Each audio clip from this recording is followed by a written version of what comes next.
राग देश के विजेता, मोक्ष मार्ग के प्रतिपादक चरम तीर्थंकर श्रमण भगवान महावीर स्वामी के चरणों में कोटि कोटि वंदन करते हुए एक भवावतारी, चर्चा चक्रवर्ती, बीच में प्रतिज्ञाधारी, अखंड काल ब्रह्मचारी आचार्य सम्राट पूज्य श्री जयमल जी महाराज साहब के चरणों में कोटि कोटि वंदन करते हुए उन्हीं के 11वें पटधर आचार्य सम्राट पूज्य श्री सुखचंद्र जी महाराज साहब के चरणों में कोटि कोटि वंदन। जय गच्छाधिपति, व्याख्यान वाचस्पति, उग्र विहारी, वचन सिद्ध साधक, 12वें पटधर आचार्य प्रभु श्री पार्श्वचंद्र जी महाराज साहब, मेरे अनंत आस्था के आयाम, मम जीवन धारक परम पूज्य गुरुदेव डॉक्टर श्री पदम चंद्र जी महाराज साहब के चरणों में कोटि कोटि वंदन करते हुए सभी गुरु भगवान उनके चरणों में वंदन करती हूँ। गुरुदेव की आज्ञा से आप लोग बंधु अनंत अनंत ज्ञानी सर्वज्ञ सर्वदर्शी तीर्थंकर प्रभु महावीर स्वामी, जो इस अवसर्पिणी काल के 24वें तीर्थंकर, जिनका शासन वर्तमान में चल रहा है। एक बार पूछा गया भगवान महावीर स्वामी से कि प्रभु आपका शासन कब तक चलेगा, ये जैन धर्म कब तक चलेगा? तो उस समय भगवान महावीर स्वामी ने बताया, भगवती सूत्र साक्षी है कि जहां पर भगवान ने बताया कि ये जिन शासन की धारा 21,000 वर्ष तक निरंतर नदी के प्रवाह के समान चलती रहेगी। बहुत बार ऐसा होता है कि जो नदी की प्रवाह होती है तो वो नदी का प्रवाह कभी तेज होता है, कभी धीमे होता है, कभी वो नदी चौड़ी होती है तो कभी नदी सीजन के अनुसार सिकुड़ जाती है। ठीक उसी प्रकार जिन शासन की धारा ऐसे के ऐसे चलती रहेगी। आपको बंधु, हम निरंतर श्रवण कर रहे हैं प्रभु महावीर स्वामी के पूर्व भवों को, किस तरह से भगवान का जीव नैसार के भाव में सम्यक रत्न को प्राप्त किया और तीसरे भाव में जब मरीचि का भाव था, अहंकार किया, जाति कुल का मद किया और उसी अहंकार के कारण से जीव अज्ञानता और अंधकार के अंदर डूब गया। जो सम्यक रूपी प्रकाश प्राप्त हुआ था और वो कहां पर डूब गया? मिथ्यात्व के अंदर डूब गया। मिथ्यात्व के अंदर जाना बहुत आसान होता है, बहुत ध्यान से सुनना। मिथ्यात्व के अंदर, अज्ञानता के अंदर, नेगेटिविटी में जाना बहुत आसान होता है, लेकिन सम्यक्त्व के प्रकाश को प्राप्त करना और ज्ञान को प्राप्त करना और साथ में उसे बनाए रखना बहुत दुष्कर है। जिस तरह से धर्मात्मा कहलाना बहुत आसान है। आप अगर प्रतिदिन प्रवचन के अंदर बैठेंगे, पहली पंक्ति में आकर के बैठ रहे हैं, मुंहपत्ती लगा करके बैठ रहे हैं, सामायिक करते हैं, प्रवचन सुनते हैं, प्रश्न का उत्तर देते हैं, तो फलान चंद जी बहुत धर्मात्मा है, टाइटल मिलेगा कि नहीं मिलेगा? थोड़ा जोर से बोल दीजिए। मिलेगा। और आपको ये टाइटल पसंद है? कौन बोलेगा कि मुझे टाइटल पसंद नहीं है? अगर आपको कोई पदवी दे दे, अगर आपको कोई बड़ी उपाधि दे दे, कोई अच्छा टाइटल दे देवे, कोई अवार्ड दे देवे, तो आप कहोगे क्या? नहीं नहीं, मुझे अवार्ड नहीं चाहिए, मुझे कोई टाइटल नहीं चाहिए। कहेंगे क्या? नहीं कहेंगे। हर किसी को पद की इच्छा होती है। आत्मबंधु, बहुत मुश्किल से ज्ञान का प्रकाश उदित हुआ था सुपात्र दान देने से, लेकिन जो सम्यक्त्व रत्न की प्राप्ति हुई, लेकिन उसे संभाल करके नहीं रखा, लापरवाही कर दी और थोड़े से आत्मसम्मान पर जब चोट पहुंची तो वो अहंकार में चला गया साधक, और जब अहंकार के अंदर चला जाता है तो पुनः पतन के गर्त में चला जाता है। मैं आपको कह रही थी कि नेगेटिविटी में जाना बहुत आसान है, क्योंकि अनादिकाल से ये जीवात्मा किसमें था? मिथ्यात्व में था। अनादिकाल से ये जीव अज्ञानता में था, अनादिकाल से ये जीव नेगेटिविटी में था। इसीलिए पॉजिटिव सोचते सोचते सोचोगे, लेकिन सबसे पहले क्या आएगा दिमाग में? नेगेटिव आएगा। बहुत बार कोशिश करते हैं, लेकिन बार बार ये जीव पिघल जाता है, फिसल जाता है। सही है या गलत है? सही है। बहुत बार आपको गुरु भगवंत कहते हैं कि बहुत मुश्किल से जिनवाणी सुनने का अवसर मिला है, सम्यक्त्व रत्न की प्राप्ति हुई है, इसे बनाए रखो, इसे संभाल करके रखो और अपने सम्यक्त्व को सुदृढ़ बनाओ। आत्मबंधु, जिस समय शरीर पर कोई कांटा चुभ जाए, कांटे को निकालना बहुत आसान होता है और आप सब जानते हैं बहुत इजी कहावत है, कांटा कांटे को निकालता है। जब भी आपके पैर में कोई कांटा चुभ जाए, नंगे पैर चल रहे हैं, उस कांटे को निकालने के लिए आप क्या करेंगे? आप कोई सुई लेंगे, कोई पिन लेंगे, यानी वो भी एक कांटा है। एक कांटे को निकालने के लिए आपने किसका प्रयोग किया? कांटे को निकालने के लिए कांटे का प्रयोग किया, और उसी कांटे को कहा शल्य। जब शरीर के अंदर कोई ऐसी प्रॉब्लम हो जाती है, कोई ऐसा ऑर्गन खराब हो जाता है, कहीं पर कोई इंफेक्शन हो जाता है, तो डॉक्टर्स उसे क्या करेंगे? ऑपरेट करेंगे। ऑपरेशन करके यानी शल्य चिकित्सा के माध्यम से कुछ टूल्स का उपयोग करेंगे, कुछ कांटों का उपयोग करेंगे, कुछ ऐसे डिवाइसेस का उपयोग करेंगे जिन टूल्स के कारण से, उस शल्य के कारण से शरीर के अंदर जो रोग हुआ है, शरीर के अंदर जो प्रॉब्लम हुई है, उस प्रॉब्लम को क्या कर देते हैं? उस शल्य से चिकित्सा कर देते हैं, ताकि आपको वो शल्य बार बार परेशान नहीं करे। मान लो कि किसी के किडनी के अंदर कोई पथरी हो गई है, किडनी स्टोन हो गया है। सबसे पहला उपाय तो डॉक्टर ये करता है, डॉक्टर के पास जाने से पहले आप घरेलू बहुत सारे इलाज कर लेंगे, चाहे वो कुल्हड़ का पानी हो, चाहे वालडंड का पानी हो, और भी अनेक अनेक उपचार आप कर लेते हैं। फिर भी अगर किडनी स्टोन गला नहीं, क्या करोगे? डॉक्टर के पास जाओगे। डॉक्टर फ्लश थेरेपी के लिए तैयारी करते हैं। अल्ट्रासाउंड टेक्नोलॉजी के माध्यम से उस स्टोन को टुकड़े टुकड़े कराए जाते हैं, और जब वो बड़ा स्टोन छोटे छोटे टुकड़े हो जाता है, तो वो यूरिन के माध्यम से बाहर फ्लश हो जाता है। उसी का नाम है फ्लश थेरेपी। आत्मबंधुओं, अगर इन टेक्निक्स के माध्यम से स्टोन नहीं निकला, तो अंतिम इलाज क्या है? ऑपरेशन करना, शल्य चिकित्सा करना। वो जो पथरी हुई है, वो जो किडनी स्टोन हुआ है, वो भी एक शल्य है। वो परेशान कर रहा है आपकी बॉडी को, आपकी किडनी को, और बहुत सारी दूसरी समस्याएं भी हो रही है। बहुत ज्यादा दुख हो रहा है, दर्द हो रहा है, वेदना हो रही है शरीर में, और साता वेदनीय कर्म का उदय हो गया है। असाता वेदनीय कर्म अघाती कर्म है, इसीलिए उसे साता में बदल सकते हैं, क्योंकि जो अघाती कर्म होता है उसे हम बदल सकते हैं, उसे संक्रमित किया जा सकता है। उन अघाती कर्मों को हूबहू वैसे के वैसे भोगने की कोई जरूरत नहीं है।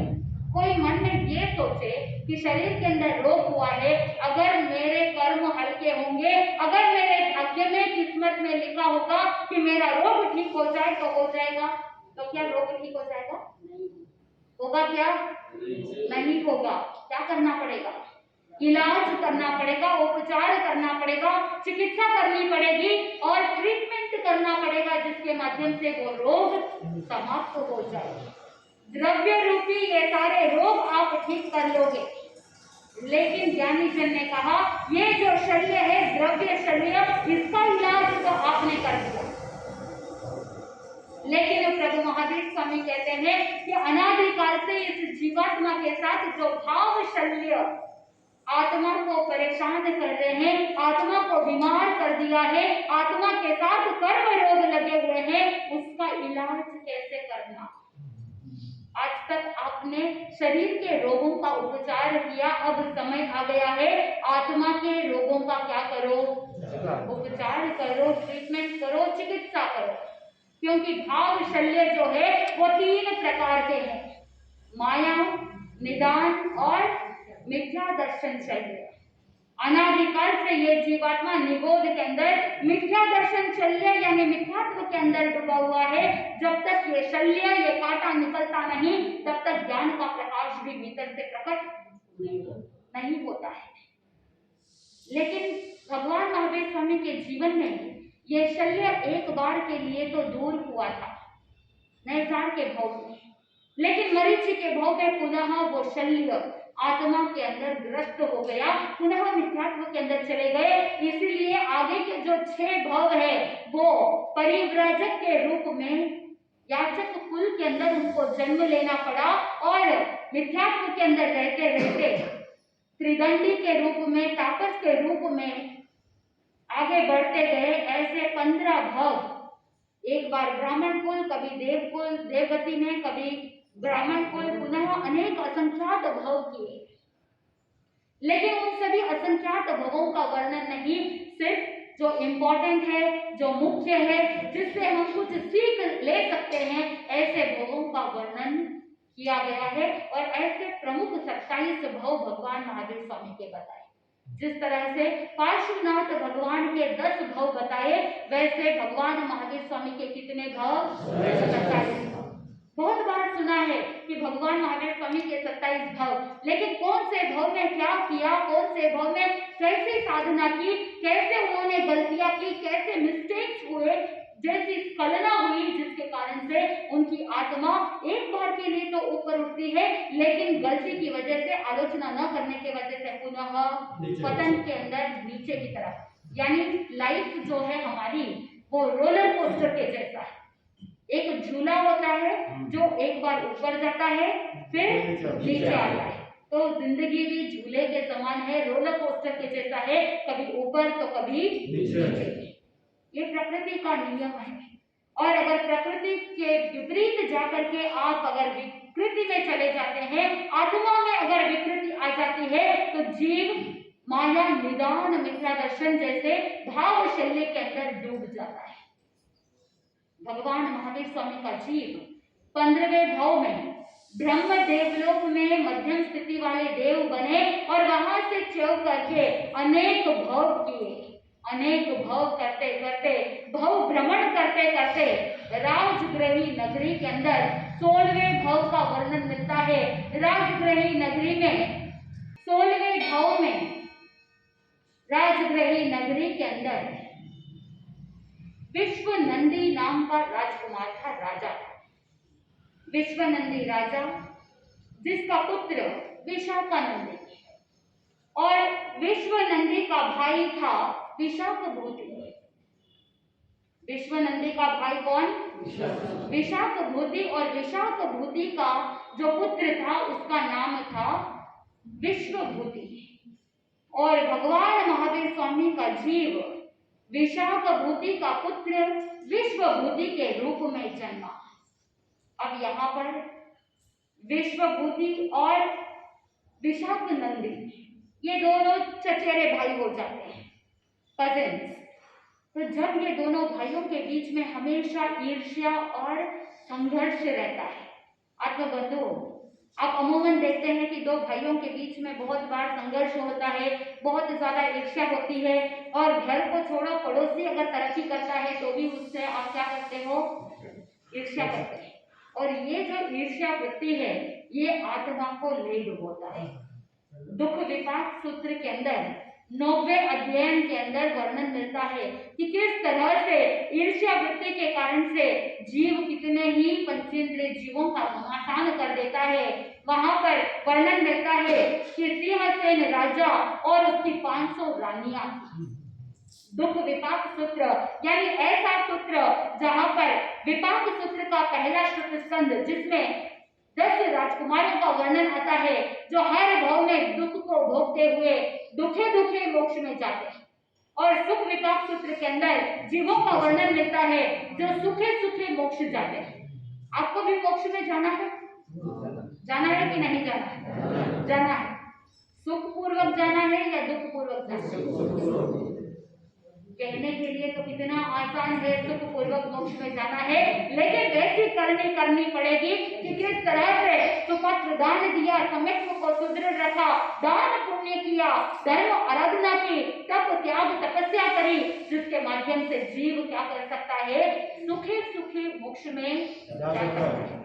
लेकिन अगर हर भाव में दुख किसी को दिया है, किसी को असहता उपजाई है, पंचेंद्र की हिंसा की है, नरक तुल्य कर्म किए हैं, तो हर भाव में क्या करना पड़ेगा? दुख भोगना पड़ेगा। इस दुख विपाक सूत्र के 9वें अध्ययन के अंदर सिंहसेन राजा, जिसकी 500 रानियां, 500 पत्नियों को संभालना आज के जमाने में एक भी नहीं संभलती। और वहां पर राजा महाराजा हजारों रानियों को मैनेज करते हैं, वो भी उनकी एक कला थी। आज के जमाने में ना वो कला है, ना ही वो कैपेसिटी है, और ना ही उतना दायित्व है। सिंहसेन राजा के एक रानी थी श्यामा, और श्यामा के प्रति बहुत ज्यादा आसक्ति भाव था, और हर बार समय समय पर श्यामा रानी के साथ वो समय व्यतीत करते, बहुत मैक्सिमम टाइम उनके साथ स्पेंड करते। तो बाकी जो 999 रानियां थी उनके मन में श्यामा के प्रति कौन सी भावना जागृत हुई? ईर्ष्या की भावना जागृत हुई। सोचने लगे वो सब रानियां कि देखो राजा सिंहसेन कितने निर्दयी है, कितने ऐसे पॉसेसिव है, और कितना पक्षपात करते हैं, पार्शियलिटी करते हैं, कि जहां पर हम सब रानियों को तो भूल गए और हमेशा उनको कौन दिखती है? श्यामा रानी दिखती है। तो ईर्ष्या के भावना के कारण से मन में नेगेटिविटी आ गई। अब ये जो 499 रानियां थी वो अपनी ढाई माताओं को भी साथ में ले लेती है, यानी 499 प्लस 499 यानी कितने हुए? 998। अब ये सारी 998 लेडीज एक साथ मिल करके प्लानिंग बना रही है, प्लानिंग प्लॉटिंग कर रही है कि किस तरह से श्यामा रानी को मार दिया जाए। ना रहेगी बांस, ना बजेगी बांसुरी। अब सबने प्लानिंग तो कर ली, लेकिन कैसे भी करके श्यामा रानी को इसकी खबर मिल गई। अब वो श्यामा रानी चुप रहने वालों में से नहीं, सिंहसेन राजा के पास गई और जाकर के उनके कान भर दिए। कहते हैं कि राजा उस जमाने के अंदर कान के बड़े कच्चे होते थे। भारत के अंदर जितने भी राजा महाराजा हुए, उनके सारी डायनेस्टीज, उनके सारे राज्य के पतन का मुख्य कारण ये कि वहां पर वो सब क्या थे? कान के कच्चे थे। इसीलिए दूसरों की प्लानिंग प्लॉटिंग सफल हो जाती थी। इधर श्यामा रानी ने भी सिंहसेन राजा के कान भरने चालू किए। कहने लगी ईर्ष्या के कारण से, वहां पर वो कहती है देखिए आपकी रानियां कैसी है कि जो मुझे मारने के लिए तैयारी कर रही है, प्लानिंग कर रही है, और तो और उनकी जितनी भी ढाई माता है उनको भी इन्होंने क्या कर दिया है? साथ में ले लिया है। अब ये 998 लेडीज सब मिल करके मुझे मारना चाहती है। ज्ञानी जन कहते हैं कि आज तक जितनी भी समस्याएं हुई है उन सब के पीछे मूल कारण है मिथ्यात्व, और मिथ्यात्व के पीछे मूल कारण कौन सा कर्म? मोहनीय कर्म। अब राजा सिंहसेन तो श्यामा रानी के पीछे मोह के कारण से वो क्या था? थोड़ा सा मदोन्मस्त जैसा कह सकते हो। तो वो वहां पर शुद्ध बुद्ध भूल गया है, क्योंकि मोह कर्म की प्रकृति ही ऐसी है कि वो भान भुला देती है, सही गलत की पहचान कराना छोड़ देती है। इधर सिंहसेन राजा ने एक बार ऐसी युक्ति बनाई कि 999 रानियां और 999 ढाई माताओं को एक महल के अंदर बुलाया और कहा कि आज रात्रि के समय में हम सब विश्राम इसी महल में करेंगे। बहुत बड़ा हॉल था, सभी को वहीं पर विश्राम करने के लिए, रात्रि व्यतीत करने के लिए इकट्ठा कर दिया। लेकिन राजा जानते थे कि ये एक योजना है, प्रॉब्लम का सलूशन है। लेकिन आत्मबंधुओं, प्रॉब्लम का सलूशन निकालने के दो तरीके होते हैं। एक समझा करके भी प्रॉब्लम का सलूशन निकाला जा सकता है, और दूसरा आड़ा टेढ़ा रास्ता भी अपनाया जा सकता है। अब आपके ऊपर निर्भर करता है कि आप कौन सा रास्ता अपनाते हैं। समझाने पर अगर प्रॉब्लम सॉल्व होती हो, समस्या का समाधान मिलता है, तो हमेशा कौन सा यूज करना चाहिए? समझाने का रास्ता अपनाना चाहिए। लेकिन सिंहसेन राजा तो शुद्ध बुद्ध खो करके बैठे हैं। उन्होंने सभी को इकट्ठा किया, और इकट्ठा करने के बाद रात्रि के समय में ठीक 12 बजे राजा वहां से बाहर निकल जाते हैं और कर्मचारियों को आज्ञा दे दी कि इस महल को क्या कर दो? आग लगा दो। पूरा राजमहल जल गया और 998 महिलाएं जल करके राख हो गई। ऐसा क्रूर सिंहसेन राजा, इतनी क्रूरता, इतनी हिंसा कि आने वाले भवों में दुख पूर्वक, हर भव में दुख भोग रहा है। आत्मबंधुओं, दुख विपाक सूत्र के अंदर ऐसे ऐसे साधकों का वर्णन आता है जो इतनी क्रूरता के कारण से अपने कर्मों के विपाक को प्राप्त करते हुए दुख भोगते भोगते, वेदना को सहन करते करते आगे बढ़ते। आपको कैसे आगे बढ़ना है, सुखपूर्वक या दुखपूर्वक? सुखपूर्वक। अगर सुखपूर्वक आगे बढ़ना है तो ज्ञानी जन ने कहा कि अपनी आत्मा से इन शल्यों को क्या कर दो, दूर कर दो, राग द्वेष की भावनाओं को दूर कर दो, कषायों को दूर कर दो, ईर्ष्या वृत्ति को दूर कर दो, ताकि आपके भीतर से शल्य अगर निकल जाएंगे तो सारी समस्याएं क्या हो जाएगी, समाप्त हो जाएगी, दूर हो जाएगी। इधर आपको पता है बात चल रही है विश्वभूति और विशाखनंदी की, दोनों भाई, लेकिन दोनों भाइयों के बीच में इतनी ईर्ष्या, लेकिन विश्वभूति जो भगवान महावीर स्वामी का जीव था, तेजस्वी, ओजस्वी और साथ में पराक्रमी, साहसी था, और उसके पराक्रम के चर्चे तो पूरे राज्य के अंदर, पूरे राज परिवार के अंदर फैला हुआ था, तो वो हमेशा चर्चित रहता था। और दूसरी तरफ जो विशाखनंदी था वो डरपोक, कायर और चिड़चिड़ा, कभी भी चिड़चिड़ करते रहता था, कभी भी कषायों में, राग द्वेष में, ईर्ष्या वृत्ति में हमेशा विशाखनंदी हमेशा प्रॉब्लम करता था। विश्वभूति के मन में एक शौक था, राजकीय उद्यान के अंदर जो पुष्प क्रीड़ा करने का उसको बड़ा शौक था, तो वो क्या करता था, लंबे समय तक अपने अंतःपुर की रानियों के साथ, खुद की पत्नियों के साथ उद्यान के अंदर कभी उन फूलों के हार बना करके, उनके गेंद बना करके और भी बहुत सारी चीजें तरीके से वो खेलता था, क्रीड़ा करता था। इधर विश्वभूति मान लो कि वो अपने अंतःपुर में, राजमहल में कम समय व्यतीत करता था और ज्यादा से ज्यादा समय कहाँ रहता था, राज उद्यान के अंदर पुष्प क्रीड़ा करते हुए समय को व्यतीत करता था। विशाखनंदी ने देखा, उसके भी मन में आता कि मैं भी उद्यान में क्या करूं, क्रीड़ा करूं, उद्यान में जाऊं, लेकिन जब भी वो उद्यान के अंदर जाता तो द्वारपाल उसे रोक देते और कह देते कि अंदर उद्यान में विश्वभूति अपने अंतःपुर सहित है। जब कोई भी राजकुमार अपनी पत्नियों के साथ अंतःपुर सहित अंदर रहते हैं तो दूसरा कोई भी व्यक्ति अंदर प्रवेश नहीं कर सकता। ये उस राज परिवार की मर्यादा थी, कुल की मर्यादा थी।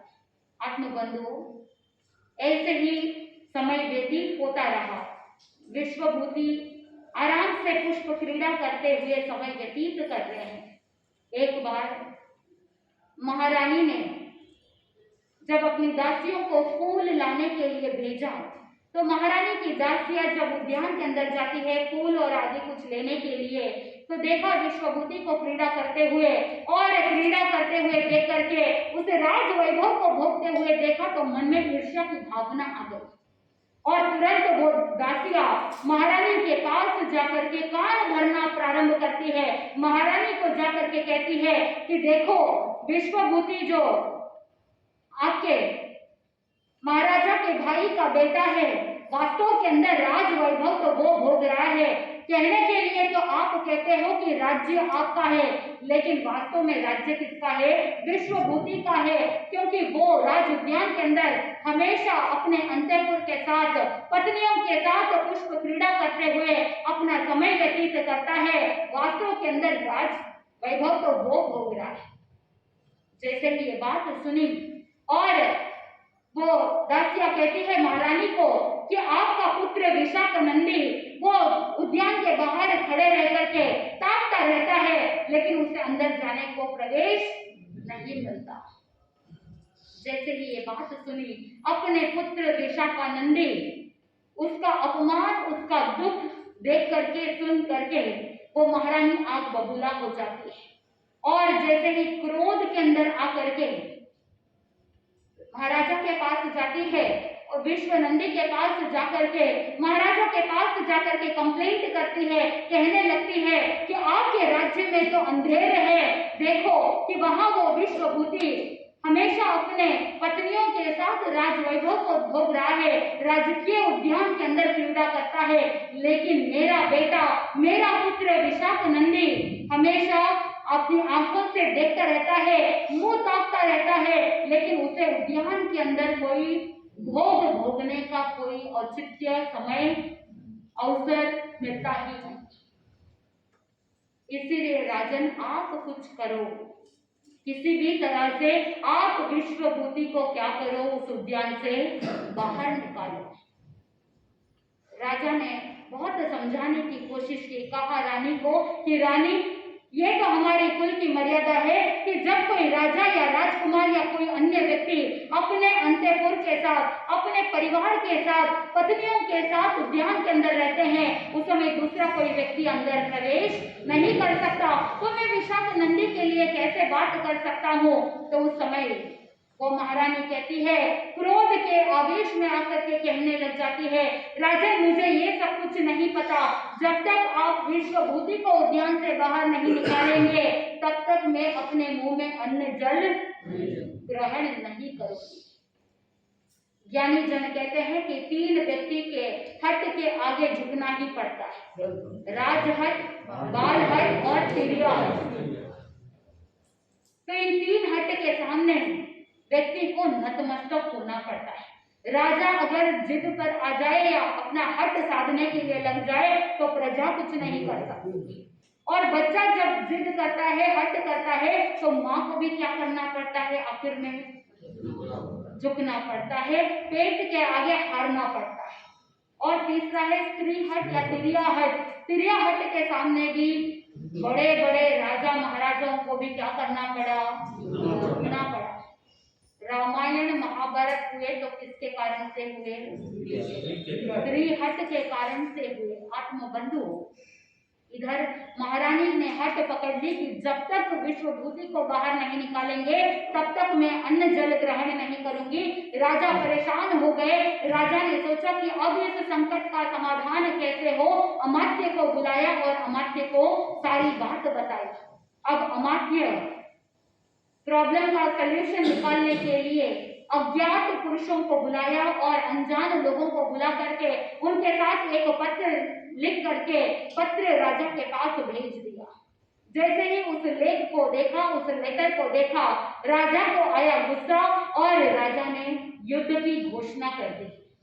जब भी राजा को युद्ध की घोषणा करते हैं तो रणभेरी बजती है ताकि पूरे राज्य में पता चले कि युद्ध की घोषणा हुई है, तो युद्ध की तैयारी करनी है। जैसे ही रणभेरी बजी सभी लोग सतर्क हो गए। विश्वभूति को भी समाचार मिले, सूचना मिली कि युद्ध होने वाला है। महाराजा स्वयं तैयारी कर रहे हैं युद्ध में जाने के लिए।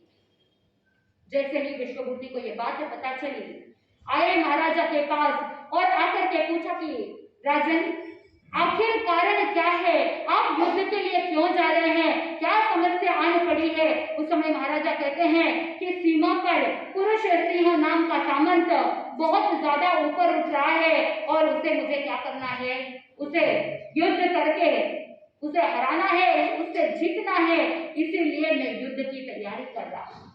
विश्वभूति जो महाराजा के आज्ञा का पालन करने वाला तेजस्वी पराक्रमी साहसी योद्धा भी था, वो कहता है कि राजन, मेरे होते हुए आप युद्ध में जाओ और आप युद्ध में जाए और मैं ऐसे ही उद्यान में बैठा रहूं, ऐसा हो नहीं सकता। आप आज्ञा दे दीजिए, मैं युद्ध के लिए जाता हूं और उस सामंत को परास्त करके वापस लौट करके आता। राजा तो यही चाहते थे, तो राजा ने तुरंत स्वीकृति दे दी कि तुम जाओ। इधर जैसे ही विश्वभूति युद्ध के लिए रवाना हुआ, उनकी जितनी भी पत्नियां थी वो भी अंतःपुर में चली गई। दूसरी तरफ हाथों हाथ विशाख नंदी अपनी पत्नियों को लेकर के अंतःपुर सहित उद्यान में डेरा डाल देता है। जैसे ही विश्वभूति युद्ध के लिए जाता है, लेकिन पुरुष सिंह युद्ध के कोई मूड में नहीं था, वो युद्ध करना ही नहीं चाहता था। वो तो सामने से उपहार लेकर के आता है, हाथी, घोड़े, हीरे, पन्ने, मानक, मोती, जवाहर आदि अनेक उपहार लेकर के थाल भर करके लाता है और विश्वभूति के सामने रखता है। देखा कि ये पुरुष सिंह तो युद्ध के लिए रेडी नहीं है, ये तो खुशी खुशी अपना अधीनत्व स्वीकार करने को तैयार है। तो बिना युद्ध किए ही विजय वैजयंती फहरा करके विश्वभूति वापस अपनी सेना के साथ लौट जाता है। जैसे ही लौटा, पुनः उद्यान की ओर आगे बढ़ता है तो द्वारपाल उसे रोक देते हैं। जैसे ही द्वारपाल ने रोका, द्वारपाल ने कहा कि अंदर कौन है? विशाख नंदी अपने पत्नियों सहित है, इसीलिए आप अंदर प्रवेश नहीं कर सकते। जैसे ही ये बात सुनी, हृदय को बहुत आघात पहुंचा, शॉक लगा। क्या ये युद्ध एक योजना थी? मुझे उद्यान से बाहर निकालने के लिए क्या ये मात्र एक नाटक था? क्या ये नाटक के सूत्रधार महाराजा स्वयं थे? क्यों ऐसा मेरे साथ किया? मैं जिसके लिए अपने प्राण न्यौछावर करने को तैयार हूं, उन्होंने मेरे साथ इस तरह का छल कपट किया। बहुत आघात पहुंचा और इसी छल के कारण से क्रोध उमड़ उमड़ करके आया और वहां पर नजदीक के अंदर एक कपित्त का पेड़ था और जैसे ही अपने पैर से जोरदार उसके ऊपर प्रहार किया तो कपित्त के पेड़ के ऊपर जितने भी कपित्त थे वो सब क्या हो गए? फल नीचे गिर गए। और उसी गुस्से के अंदर जोर से उन द्वारपाल और सैनिकों को कहा, ये अधमों, थोड़ा सा विचार करो। जैसा हाल इस कपित्त के फलों का मैंने किया है, ये हाल मैं तुम्हारा भी कर सकता हूँ। तुम्हारे सिर को मैं शरीर से अलग कर सकता हूँ, लेकिन जाकर के तुम कुम्हार को कह देना, अगर उद्यान खाली करवाना था तो मुझसे मांग करके देखते, मैं तुरंत क्या कर देता? खाली कर देता। इस तरह से छल कपट करने की कोई आवश्यकता नहीं थी। जाकर के कुम्हार को कह देना, विशाख नंदी को कह देना कि भाई के साथ इस तरह का धोखा और इस धोखे का परिणाम अच्छा नहीं होगा। विश्वभूति के गुस्से को देख करके सारे द्वारपाल सैनिक थर थर कांपने लगे, डरने लगे। लेकिन तुरंत ही पूर्व भव के संस्कार थे, इसलिए विवेक जागृत हो गया और अपने क्रोध को उसने रोक दिया। आत्मबंधुओं, बहुत ग्लानि हुई राजा के ऊपर। राजा से उसने इस तरह से अपेक्षा नहीं की थी, मन में बहुत दुख हुआ और उसी ग्लानि के कारण से वो ग्लानि वैराग्य के रूप में बदल गया। आत्मबंधुओं, जब भीतर शल्य होता है और वो शल्य जब तक निकलता नहीं तब तक प्रॉब्लम क्रिएट करता ही रहता है। आत्मबंधुओं, इधर वही ग्लानि वैराग्य का रूप धारण कर लेती है और वही संसार से विरक्त होकर के वो विश्वभूति वहां से चला जाता है और आर्य संभूति स्थविर के पास जाकर के संयम अंगीकार कर लेते हैं। आत्मबंधुओं, संयम अंगीकार किया, पहले सम्यक्त्व मिला, लंबे समय के मिथ्यात्व के बाद सम्यक्त्व रत्न की प्राप्ति हुई, नैसार के भाव में, फिर पुनः मरीचि के भाव में मिथ्यात्व और लंबे समय तक मिथ्यात्व की दशा चली। लेकिन विश्वभूति का भाव इसीलिए महत्वपूर्ण है क्योंकि पुनः उनको क्या प्राप्त हुआ? सम्यक्त्व प्राप्त हुआ, संयम प्राप्त हुआ। लेकिन ज्ञानी जन बताते हैं कि संयम तो ग्रहण कर लिया, कठोर साधना की, दीर्घ तपस्या की और उसी दीर्घ तपस्या के फलस्वरूप उनको अनेक लब्धियां भी प्राप्त हुई। विश्वभूति जो अभी अणगार बन चुके, लंबे समय तक विचरण करते करते मास घमंड आदि तपस्या करते करते आगे बढ़ रहे थे और एक बार ऐसा हुआ कि वो मथुरा नगरी में आ पहुंचे। दूसरी तरफ जो विशाख नंदी था, कहते हैं कि एक राजकन्या के साथ विवाह के लिए वो भी मथुरा में आ गए। अब मथुरा में दोनों का आमना सामना कैसे होता है? इधर विश्वभूति अणगार बने हैं, मांस खमण का पालना है, पालने के लिए गोचरी के लिए रवाना होते हैं और दूसरी तरफ महल के अंदर झरोकों में बैठे विशाख नंदी बैठ करके अपना भोग, उत्तम भोगों को भोग रहे हैं और जैसे ही गोचरी के लिए रवाना हुए, ऐसी क्या घटना घटती है जिसकी वजह से विश्वभूति अणगार नीचे गिर जाते हैं और जैसे ही उनका दुर्बल शरीर देखा तो विशाख नंदी कैसे उपहास करता है, उनका मजाक उड़ाता है और कैसे सम्यक को प्राप्त हुआ, कठोर साधना की, धर्म आराधना की, दीर्घ तपस्या की, लेकिन विश्वभूति अणगार अपने क्रोध के वेग को रोक नहीं पाए और थोड़ा सा शल्य अंदर रह गया और वही शल्य पुनः मिथ्यात्व की दशा की ओर कैसे ले जाता है। ऐसा क्या घटना घटती है जिसके कारण से विश्वभूति अनगार निदान कर लेते हैं। निदान करने से कैसे संयम जीवन प्राप्त होने के बाद भी जीव पतन की ओर चला जाता है। कैसे वो जीव निदान करने के कारण से आने वाले 18वें भाव में त्रिपुष्ट वासुदेव बनते हैं। ये सारा घटनाक्रम बहुत ही रोचक है और इस भाव को जानना बहुत जरूरी है, क्योंकि जब साधु संत संयम की ओर आगे बढ़ते हैं, उत्कृष्ट साधना करते हैं, लेकिन ज्ञानी जन कहते हैं कि तप संयम की साधना का सौदा कर लेने का नाम ही निदान है। क्यों निदान किया, ऐसे क्या हुआ जिसके कारण से वो अपने कषायों को रोक नहीं पाए। जैसे जैसे आप सुनेंगे आपको पता चलेगा, आपको ज्ञान होगा कि जीवन में कभी तपस्या का, ज्ञान का या संयम का कभी कोई सौदा नहीं करना चाहिए। आप जैसे जैसे सुनेंगे आपको आनंद की प्राप्ति होगी। घड़ी के अंदर भी बहुत समय हो रहा है। आनंद ही आनंद। बोले श्री जैन धर्म की।